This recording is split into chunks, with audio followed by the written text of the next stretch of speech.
Jesus of Nazareth is famously known as a teacher who spoke in short, vivid stories called parables. The word itself describes the act of placing two things side by side to see how they compare. While many assume he used these stories to make complex ideas easier to understand for uneducated people, the truth is actually the opposite. Jesus used these stories as a deliberate filter. He explained that for those with a hardened heart, these were just interesting tales about farming or fishing that they could easily ignore. But for those who were genuinely seeking a deeper truth, the stories acted as an invitation to look closer. The narrative itself separated the casual listener from the committed seeker. To understand his framework, we have to look at the landscape he lived in. Look at these fields overlooking the Sea of Galilee. In the first century, a farmer wouldn't plow a neat row first. They would scatter seed across the entire area before plowing it under. This meant the seed landed everywhere, on the hard-packed walking paths, on shallow ground where rocks sat just beneath the surface, and among the thorns. Jesus explained that the seed is the message of God's kingdom, while the ground represents the human heart. The success of the plant has nothing to do with the quality of the seed, and everything to do with the condition of the soil. If a heart is shallow or distracted by worries, the truth cannot survive there. This means that simply hearing the message isn't enough. It has to produce a visible life. He compared a silent believer to someone who lights a clay oil lamp, the only source of light in a dark home, and then hides it under a bowl. He also described two builders.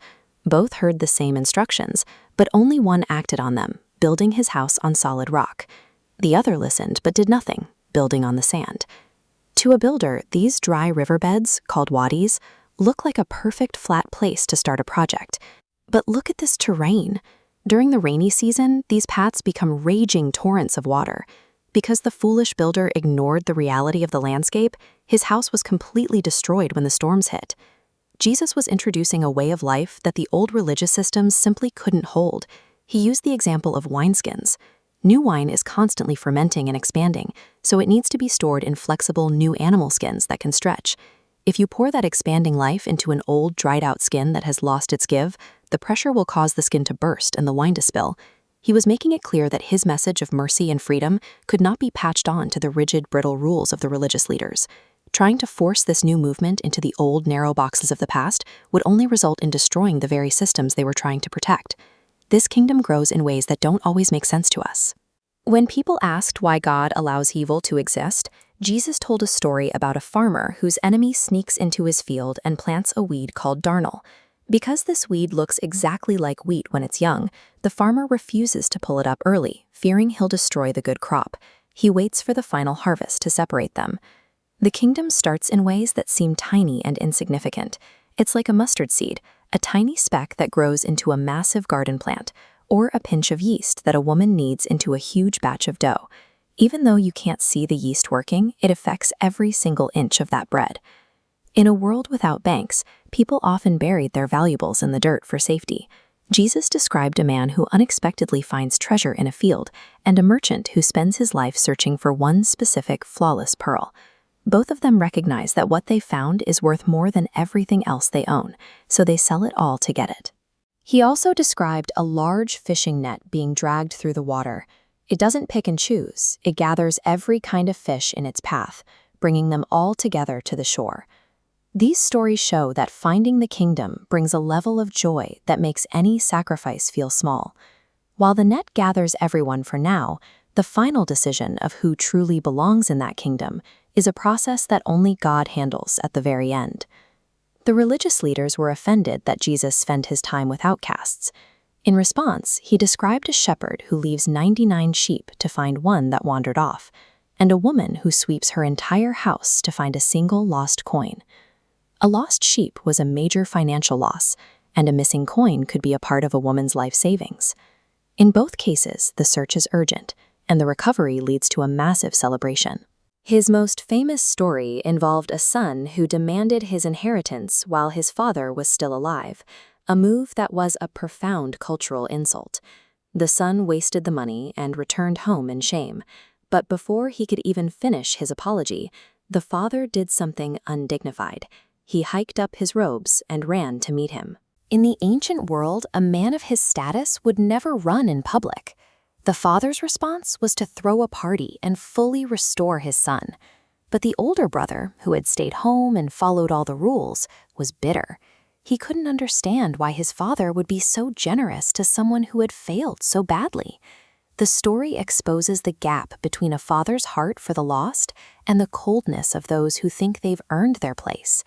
God's mercy doesn't follow our ideas of a fair transaction. Jesus spoke of a servant who was forgiven a debt of 10,000 talents, an amount so large it would take hundreds of thousands of years to pay back. Yet that same servant went out and attacked a man who owed him a few months' wages. He also spoke of a landowner who paid workers who only labored for 1 hour, the exact same amount as those who worked all day. To understand the next story, look at this treacherous drop from Jerusalem to Jericho. This winding path through the desert was so notoriously dangerous, it was called the Way of Blood. Jesus described a man beaten and left for dead here.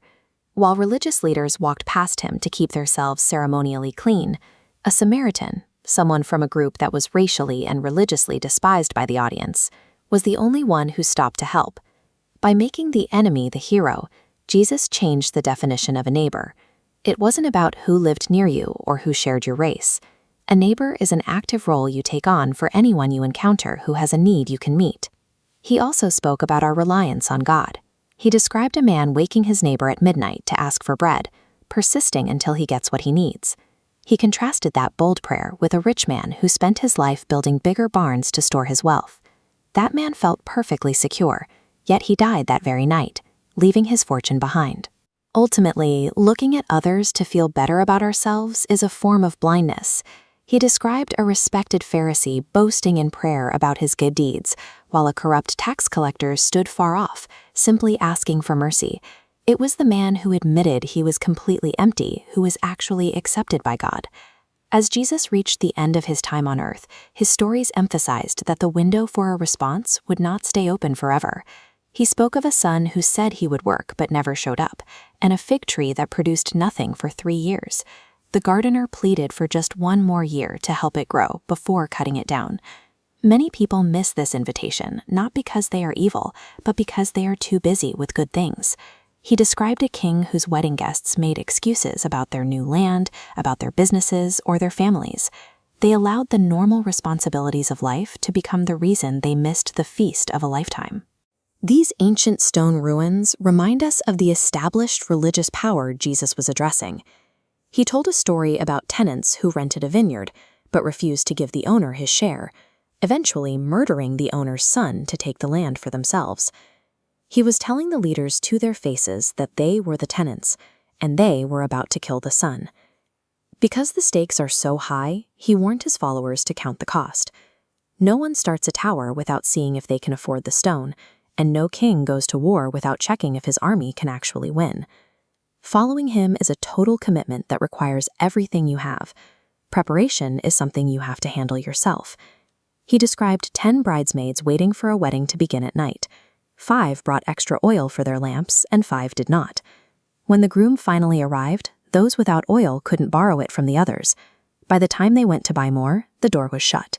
We are also responsible for what we do with the resources we've been given. A master gave his servants talents, units of weight worth 20 years of wages. 2 invested the money and saw it grow, but 1 was so afraid of failing that he just buried the money in the dirt. God sees that kind of fear-driven laziness as a rejection of the gift itself. At the very end, humanity will be separated like a shepherd dividing sheep from goats. The verdict won't depend on a theological exam. Instead, the focus is on how you treated the hungry, the thirsty, and the lonely. Treating the most vulnerable people with compassion is the same as treating Jesus that way. This life isn't something you can produce through a project of self-improvement. Look at how these branches rely on the vine. A branch only bears fruit as long as it stays physically connected to the source of its life. These stories were never meant to be neutral. They force every listener to make a choice. As you look at these parables, the question is the same as it was 2,000 years ago. Which soil are you? Which builder are you? Which servant are you? The story is over. but your response is just beginning.